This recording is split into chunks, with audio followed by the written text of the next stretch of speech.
क्या गल है पुत्र सवेरे दा सुत्ता नहीं मैं जेड़े वेले दा उठा दिते मेरा तो काने में सुत्ता उठे ही उठा करने याल मारी दे टेक लगा करनी है सुत्ता नहीं मैं क्या चाहिए क्या आदे पुत्र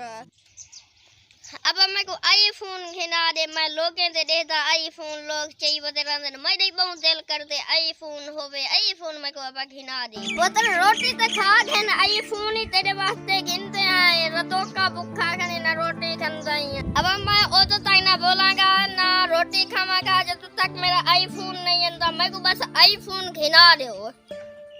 कितने दा आईफोन है पुत्र कितने दा आईफोन है ये अब 3 लाख दा आईफोन है हाय पुत्र 3 लाख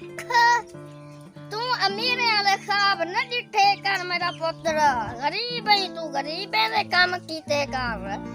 तेरा प्यू दिहाड़ीदार मजदूर है तेरी मां लोगे ने थां धो बर्तन धो के उनके हथे ते किस्मत जा लकीरां आ चुके न तू अमीर वाले ख्वाब दिखी खड़ा है मेरा पुत्र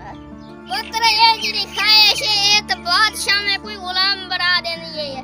ए जरा सपेरे तो गुलाम में कोई बादशाह बना देने हां मेरा पुत्र तू अमीर वाले ख्वाब न दिखे कर अब गलती थी गई माफ कर दे जेड़ी अल्लाह से देती वो चीज ते शुक्र करे सा माफ कर दे गलती थी गई है आ मेरा पुत्र वाह